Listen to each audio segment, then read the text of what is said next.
When you're 80 and your knees crack louder than your old vinyl records, you start doing two things: forgetting where your keys are and remembering things you never thought you would. Let me tell you a story about something I never thought I'd experience. Love. Real love. I was 21. Tall, full of myself, always fixing my hair in reflections of car windows. My parents were doing well. Real estate back then was like planting trees in gold.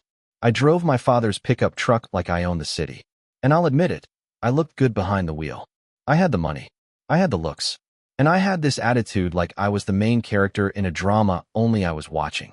Women liked me. Or maybe they liked what I represented: success, style, security. Either way, I never had to chase. I thought feelings were for sad songs and lonely poets. I didn't think I had time for that stuff. I was going to build a business, buy a penthouse, and maybe, just maybe, get a dog. But then came that one afternoon. The air smelled like coffee in spring. I remember because my best friend was nervous. He was meeting this foreign exchange student. A Slavic girl. Soft voice. Bright eyes. The kind of presence that makes people lean in. And then she turned to me, out of nowhere, and said, "You know, I have a friend. You should meet her. She's also here on exchange. She's kind, smart, a little shy." I laughed. "Shy girls don't usually like guys like me," I told her. "She might surprise you," she said, smiling. A few hours later, I sent her a message. And a few days after that, I picked her up in my father's big, loud pickup truck. She was standing by the dorm entrance, arms crossed, trying to look confident, but shifting her weight from one foot to the other. Little thing, maybe 162 centimeters tall, with this quiet energy. Like someone who's always reading the room before stepping into it. She hesitated before getting in. And I thought, that's it. She's going to run back inside and block my number. But she didn't. She opened the door, climbed in, and said, "Hi." I said, "We're playing pool. You ever played before?" She shook her head. "Then you're going to lose," I said. She laughed. And that was the beginning of something I never saw coming. You know how they say your life changes in an instant? That's not true. It changes in a series of quiet, barely noticeable steps. One text, one awkward hello, one smile you weren't ready for. My best friend at the time, let's call him David, had started dating this foreign exchange student. Sweet girl, from Eastern Europe somewhere. She had this dreamy, artsy energy, always had a paintbrush or a sketch pad in her bag. Smart, too. Spoke better English than half the guys in our business classes. David fell hard. He started reading poetry and drinking tea, if you can believe that. One day we're all grabbing coffee, and she looks at me, totally out of the blue, and says, "You know, I think you'd really get along with my friend. She's shy but special." Now, I don't know what it was: ego, boredom, curiosity, maybe all of the above. But I said, "All right, show me a picture." She pulls out her phone and shows me this photo. The girl wasn't posing. No filters, no angles. Just her sitting on some park bench with a book in her lap and a confused expression, like someone just told her pigeons were government spies. She didn't look like the kind of girl who would fall for my usual tricks. And I think that's what caught me. So I did something rare for me at the time. I messaged her first. Didn't even overthink it. Just said something like, "Hey, I heard you're new in town. Thought I'd offer you a proper American welcome. A competitive game of pool and possibly terrible music." She replied, "Just, okay." When, 2 days later, I pulled up to her dorm in my dad's pickup truck. It was this old-school beast, navy blue, wide as a boat. Made a noise like thunder when you turned the key. When I pulled up, she was already outside, standing under this tiny tree like she was trying to hide behind it. She was even smaller than I imagined, maybe 162 centimeters. Slender. Light brown hair tied in a low ponytail. She had that student look. Oversized sweater, backpack too big for her frame, and this cautious way of glancing around like the world might ask her for a test she didn't study for. I rolled the window down and said, "You coming, or what?" She gave me this look. Not rude, not scared, just assessing. Like she was trying to figure out if I was the kind of guy who'd drive off with her in the wrong direction. Then she smiled. A tiny, polite thing. And climbed in. She didn't talk much at first. So I did what I always do, cracked jokes, turned the radio on, asked dumb questions. "Ever play pool?" I asked. She shook her head. "Then you're definitely going to lose," I said. She raised an eyebrow. Maybe. That maybe stuck with me. It wasn't flirtatious. It wasn't even defensive. It was just honest. We got to the pool hall, this dim, slightly tacky place I loved. Neon signs, jukebox, that smell of soda syrup and dust. I picked it on purpose. It was a test. Most girls I dated back then wanted fancy. Wanted rooftop bars and photos for Instagram. This place had plastic cups and country music. But she didn't blink. She just followed me in and looked around like she was entering a museum. We started playing. She was bad. Like, impressively bad. Missed the ball entirely on her first turn. I laughed. Not to be mean, just couldn't help it. She laughed too. I told you, she said. And then something shifted. Not in her, in me. Usually, I'd turn on the charm, try to impress. Brag about my plans, drop hints about the car outside or my family's business. But with her, none of that felt right. She didn't care. She wasn't playing the game. She wasn't leaning forward or twirling her hair. She was just being herself. Quiet. Curious. Watching everything. At one point, I offered to show her how to hold the cue. She let me, and I stepped behind her, adjusted her grip. And for a second, I felt her shoulders tense, then relax. That moment, man. I remember thinking, why is this so different?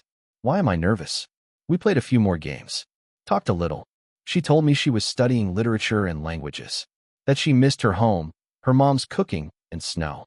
You don't get snow here? She asked. Only on TV, I said. She smiled again. That same quiet, small smile. Like a secret. On the drive back, we sat in silence for a bit. And usually I'd fill that silence, hate awkward gaps. But this one felt okay. Like music without lyrics.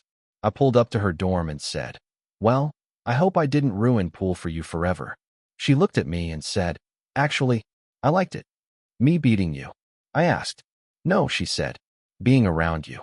And that hit different. I didn't know it yet, but something had cracked open inside me. I watched her walk back to the building. She turned once and waved. I waved back. And that night, for the first time in a long time, I didn't think about my next big plan. I just thought about her. You know, sometimes love doesn't come crashing in with fireworks and violins. Sometimes it sneaks in through a phone speaker at 11 p.m. After that first pool game, we didn't see each other for a whole week. 7 days. Which, at 21, feels like an eternity. She had exams. I had, well, nothing really. But I told myself I was busy. Still, I couldn't stop thinking about her. So I started calling. Nothing fancy. Just, hey, how was your day? What did you eat? Did you finally beat someone at pool yet? The first night, we talked for 15 minutes. Second night, an hour. By the fourth call, we were staying up past midnight like teenagers with secrets. Except, in her case, she was a teenager with secrets. I mean, not actual secrets, just layers. Things you only tell someone when you trust them. And slowly, she started to trust me. I learned that she wanted a dog more than anything in the world. Since she was a kid. She even had names picked out, for years. One for a boy dog, one for a girl. She'd never had one, though. Her parents were strict, the kind who believed animals belong on farms, not sofas. It's silly, she said one night. I'm too old to dream about a puppy like a little girl. And I said, nah, the world's a mess. Puppies are hope. She laughed. Said, you're weird. I told her, you're weirder. You eat cereal with a fork. It's true. She said it was so the milk doesn't splash. I found out her favorite color was something she called dusty lavender. Not purple, dusty lavender. I didn't even know colors had dust settings. She told me she wrote poems sometimes, but never showed anyone. That she hated loud places and loved bookstores that smelled like old paper. That her dad was a mechanic and her mom taught piano lessons out of their living room back home. She missed them, even though she said she was glad to be away for a while. She liked silence, long walks, mint tea, and movies that made her cry. She didn't understand American humor, but said she liked the way I laughed at my own jokes. And slowly, without meaning to, I started adjusting my world to make more room for hers. I remember lying in bed one night, staring at the ceiling, listening to her tell a story about her hometown. It was snowing in her country, she said. And I imagined it. Imagined her in a big coat, walking through cold streets, cheeks red, her tiny hands buried in her sleeves. And for the first time in a long time, I didn't feel like a guy trying to win. I just felt like someone who didn't want the call to end. I remember asking her, why did you say yes to meeting me that first time? She paused for a long second, then said, I don't know. Maybe because I felt lonely. And I didn't say anything after that, because I didn't want to ruin the moment with another dumb joke. I just smiled into the silence. Sometimes, silence says everything. I remember our second date, like it happened last week. No plans. No reservations. Just a message from me. Want to go for a walk? She said yes. So I picked her up again, same old pickup truck that could probably tow a mountain if I asked it to. This time, she didn't hesitate. She climbed in, gave me a small smile, and said, "You always drive this beast?" "Only when I'm trying to impress international students," I said. She rolled her eyes. We parked near downtown and just started walking. It was spring. One of those days when the sun isn't hot, just warm, like someone gently laying their hand on your back. The streets were alive, people drinking coffee outside, dogs tugging on leashes, music floating out of open windows. She kept looking around like everything was new. And maybe it was. Not the city, but the feeling of just walking without a purpose. We wandered into a used bookstore. One of those places that smells like ink and memory. I picked up a thick biography of Napoleon and said, "Now this guy genius. Tactical brilliance, unstoppable ambition." She tilted her head and said, "He also invaded half of Europe and got thousands of people killed. So maybe not your best role model." I laughed. "Come on, you can't deny he changed history."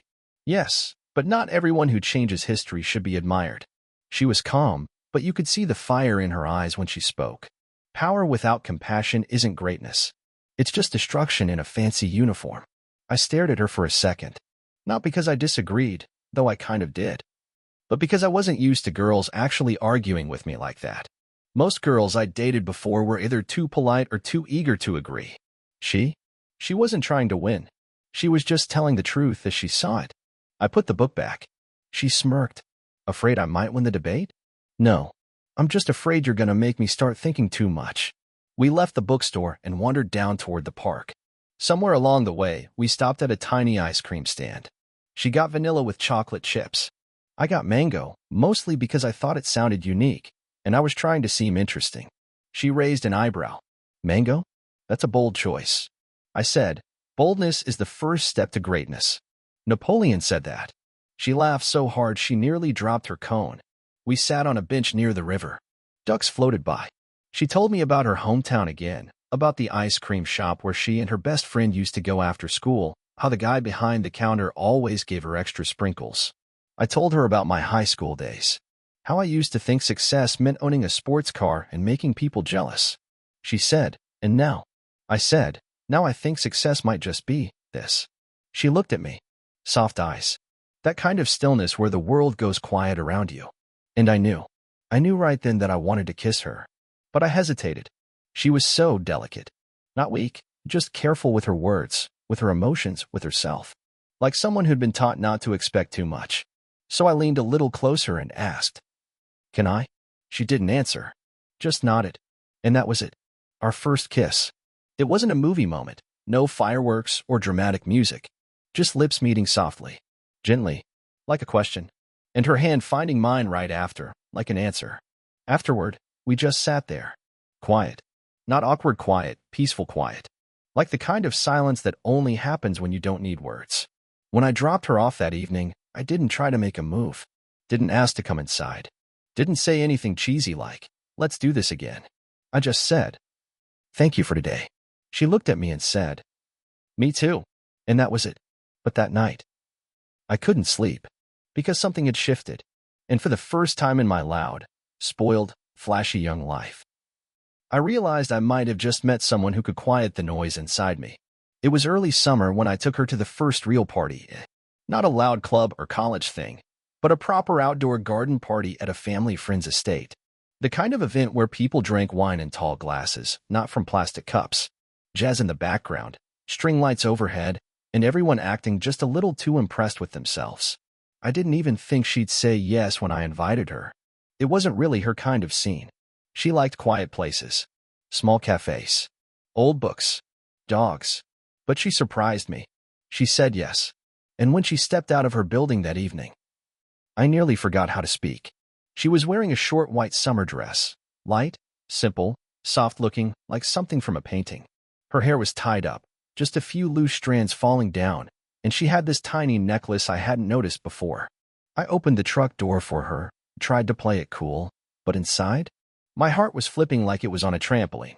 You look, I started. She raised a brow. Like I'm gonna be overdressed for your fancy rich friends? I shook my head. No, you look like the person everyone's gonna wish they came with. And damn if I wasn't right. When we arrived, heads turned. My buddies, loud, competitive, always ready to mock, suddenly got very polite. They asked her where she was from. She told them. They asked what she was studying. She answered, calm, funny, elegant, in control without trying.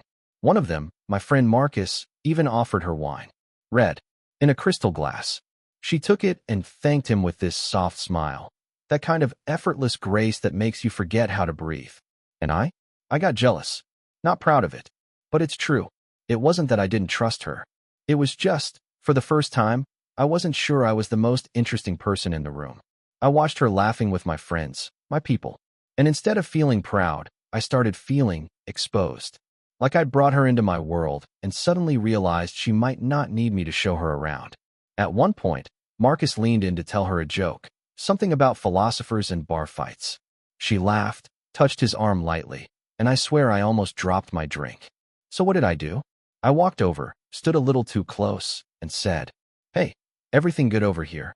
With that stupid half-smile guys get when they're pretending they're not being territorial. She looked at me, amused, not annoyed. She saw right through me. Later, when we were standing alone near the little fountain at the edge of the garden, she leaned in and whispered, "Were you jealous?" I tried to deny it. I mean, maybe a bit. Marcus talks a lot. She smiled. Yeah, but I only care when you talk. That hit me like a punch and a hug at the same time. Then she added, "For someone so tall and confident, you get insecure pretty easily." I laughed. "That's because I keep meeting girls who are smarter than me." She stepped closer. "I'm not smarter than you. I just see through your nonsense." Then, without waiting, she kissed me. Right there, in front of the fountain, under the lights. It wasn't a long kiss. Not showy. But it was steady. Certain. And just like that, the jealousy? Gone. It wasn't that I owned her. It was that she chose me. Even when she didn't have to. That night, when I dropped her off, she didn't say much. Just kissed my cheek, got out of the truck, and turned back once with a small wave. And as I drove away, windows down, summer wind in my hair, I realized something simple and terrifying. I was falling for her. Not the way a kid falls for the first pretty girl, but the way a man begins to understand he's met someone who could change the direction of his entire life. You know, most love stories like to rush things. They go from nice to meet you to forever in a heartbeat. Ours wasn't like that. It was slow, like a song with a long, careful intro. The kind where you don't even realize you're humming along until you're halfway through and fully lost in it. After that garden party, things between us just deepened. I started spending almost every day with her. We weren't doing anything fancy. A walk after her class. Sitting in my truck, sharing music. Buying fruit at the market. She always picked out peaches. Said they reminded her of summers back home. Sometimes we'd just lie on a blanket in the park, not even talking. She'd read a book. I'd pretend to read mine. But really, I'd just be watching the way her lips moved silently as she read. She had this habit of tucking her hair behind her ear every time the wind blew. I memorized it. We started to cook together too, or tried. Let's just say I burned more than I cooked. She made fun of me, but she always finished my ruined omelets with a smile like it was gourmet food. And one evening, it was raining. Not storming, just that soft, steady summer kind of rain. She invited me over to her place. Said she didn't want to sit alone that night. We didn't do anything grand. We played cards. She beat me twice. I said she cheated. She said I was just a sore loser. We made tea. Talked about the dumbest things. I think we even argued about which movie villain was misunderstood. She said Darth Vader. I said Scar from Lion King. At some point, we ended up on her old couch, a worn-out second-hand thing, but somehow the coziest seat in the world that night. She was curled up next to me, my arm around her shoulders. And there was a pause. That kind of quiet that isn't awkward, just full. Like even the air knew something had shifted. She looked up at me and said quietly, "I've never been with anyone before. Not dramatic. Not shy. Just honest." I didn't say anything right away. Not because I was shocked, but because I knew, at that moment, whatever I said next had to be real. So I said, "Okay." Not, "Are you sure?" Not, "Why not?" Just, Okay. She smiled. And we kissed. I won't give you details, this isn't that kind of story. But I will say this. It wasn't perfect like in the movies. It was better. Because it was ours. We were two young people trying to figure it out. Awkward, nervous, but safe.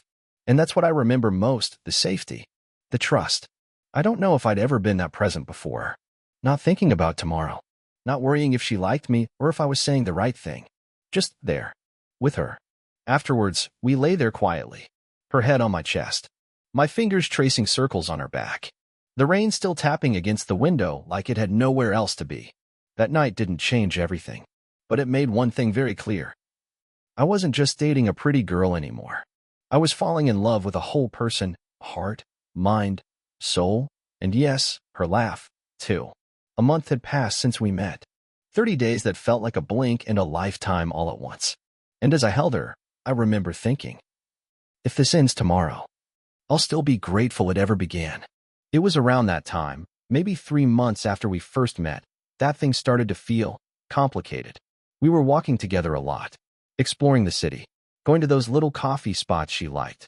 Sometimes we'd bump into people I knew, old friends, old classmates, and, yeah, a couple of girls from my past. Now look, I wasn't some playboy running around with 10 girlfriends at once. But I had lived a little before her. And, well, when you're the tall rich guy with a nice car and a certain reputation, let's just say some people like to test your loyalty. A few of them. These girls I'd once dated casually, they didn't exactly hide their interest. One said, right in front of her, "Oh, this your new girlfriend? She looks so sweet." The way she said sweet, you'd think she meant naive. Another time, someone leaned in a little too close and said, "Still got that cologne I bought you?" I didn't. But that wasn't the point. My girl, my quiet, gentle Slavic girl, tried to laugh it off at first. She'd smile, squeeze my hand tighter, but I could feel it. The way her eyes dropped. The way her voice got smaller. One night, we were walking back from dinner, and she just stopped in the middle of the street. Didn't say a word. I turned around, saw tears in her eyes. She said softly, "Do you still love them?" That question hit me like a brick. Not because I didn't. But because I realized I'd never made her feel completely safe from them. I stepped toward her and said, "No." She smiled through her tears, nodded, but something changed after that. She became more quiet, thoughtful, like she was holding something in. A few days later, we were sitting by the river. She was watching the water, not looking at me. And she said, "My exchange program ends next month. I'll have to go home." Just like that. No big speech. No drama. I remember I just sat there, staring at the river like it would give me some kind of answer. Of course, I knew it from the beginning, that she was here only for a semester. But up until that moment, I never felt it. You know how it is when you're young. You think everything will last forever if you want it to badly enough. I looked at her and said, "Do you want to go?" She was quiet. Then she said, "I have to. My visa ends. My parents are waiting. My studies, everything's there." I wanted to argue, to say she could stay, that we'd figure it out. But I didn't. Because in that moment, I understood something I hadn't before. Love doesn't always get to decide everything. She was young. So was I. And even if we had something real, life was still pulling her back home. We sat there until the sun dipped low, and neither of us said much after that. And for the first time in my life, I was scared that love, real, honest, beautiful love, might not be enough. The last day, I never actually told her I loved her. Not once. Not because I didn't feel it, but because I wasn't sure what I felt. Or maybe I just wasn't brave enough to admit it. I never said, "You're my girlfriend," either. We spent time together, almost every day. We kissed. We talked for hours. We held hands like we were afraid of losing each other in a crowd that didn't exist. But the words, the labels, they never came out of my mouth. And I could see it confused her. Sometimes she'd look at me like she wanted to ask, "What are we?" But she never did. And I never gave her the chance. I thought maybe it was better that way. Less complicated. Less messy. After all, she was leaving. I knew it. She knew it. Why make it harder? But in trying not to hurt her, I ended up hurting us both. The last day came like it was nothing special. No big build-up. No dramatic countdown. Just a date on the calendar she'd circled quietly in her planner. She texted me in the morning. Said, "Want to go for a walk later?" I picked her up at 4. She was wearing her favorite coat, the beige one with the loose buttons, and that soft white scarf she always fidgeted with when she was nervous. We walked through the park where we'd once fed ducks and argued about Napoleon. The same trees, the same benches. But this time, no laughter, no teasing, just silence. Not an angry silence, just full of everything we hadn't said. We stopped near the little bridge that overlooked the lake. She looked out over the water. I looked at her, and I thought about all the things I could have said. Stay. I love you. Let's figure it out together. But I didn't say them. Instead, I said, what time's your flight? She looked at me, eyes wide, but not surprised, and said, midnight. We walked a little more. Barely spoke. She kept close to me, like she was trying to memorize the way my arm felt next to hers. When we got to the street where she was staying, she stopped and pulled out her phone. Called a cab. I could have offered to drive her. I should have, but I didn't. She turned to me, eyes already watery, and said quietly, thank you for everything. I nodded. Didn't trust myself to speak. The taxi pulled up. She opened the door, then hesitated. Like maybe she was giving me one last chance to say something. Anything. But I just stood there, hands in my pockets, heart in my throat, mouth shut. She got in, didn't even look back. And as the car pulled away, I felt something deep in my chest. A kind of pain I'd never felt before. It wasn't heartbreak. Not yet. It was the ache of knowing I'd let something real slip through my fingers. Not because it wasn't strong enough, but because I wasn't. I stood on that street long after the taxi disappeared. And the worst part? I never even knew if she cried after that. But I did. Not then. Not the next day. But years later, in the middle of some quiet evening. It would all come rushing back. And I'd whisper to no one. I should have said something. You'd think after a goodbye like that, I'd be crushed. But no. I was 21. Arrogant. Surrounded by noise and nightlife. Friends kept me distracted. Parties, clubs, fancy vacations. My father's money gave me the kind of freedom that most people only dream about. And women, there were always women. I told myself, she'll forget me. She'll move on, just like I will. And for a while, I believed it. But sometimes, late at night, when the music stopped and the city got quiet, I'd reach for a pen, and I'd write her. Not often, maybe twice a year, sometimes 3. I didn't pour my heart out. No confessions, no grand emotions. Just updates. Simple lines. Hope you're well. I'm still playing pool, still terrible at it. Thought of you when I saw his Uda dog near the bookstore. She always replied. Her messages were soft, kind, careful. She asked about my family, my life. Sometimes she shared little stories about her university, her job, her cat named Luna. And then one day, in the middle of a letter, she wrote, I don't know if you ever felt the same, but when we were together, I was in love with you. I didn't say it because I was scared, but now, I just wanted you to know. That line hit me like a punch to the gut, because by then, I had already been out with a dozen other women. I had kissed girls whose names I couldn't remember. I had laughed at jokes I didn't care about, in restaurants I didn't like, with people I barely respected. And yet the one girl who really meant something had just told me, in a quiet letter from across the world, that she loved me back. So what did I do? I wrote her again. And not wisely. I wanted to sound cool, important, untouchable. I wrote, I've dated all the most beautiful girls in the city. Models, actresses, the whole scene. I guess I just needed to explore life, you know? I thought it made me sound like James Bond. Charming. Impressive. But her reply was the last I ever got.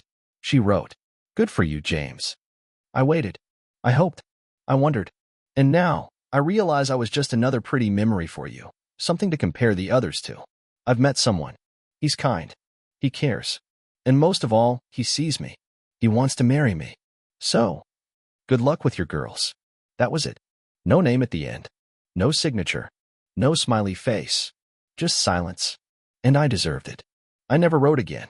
She never replied. That was the end of us. Not with a fight. Not with drama. Just with the truth I wasn't ready to hear. That the love I threw away, someone else picked it up and treated it right. So here I am now. Older than most whiskey bottles I keep on the shelf. Older, slower, but still carrying one memory that never got dusty. That girl, in the passenger seat of my dad's old pickup, wearing a denim jacket, legs barely reaching the floor, too shy to look me in the eyes.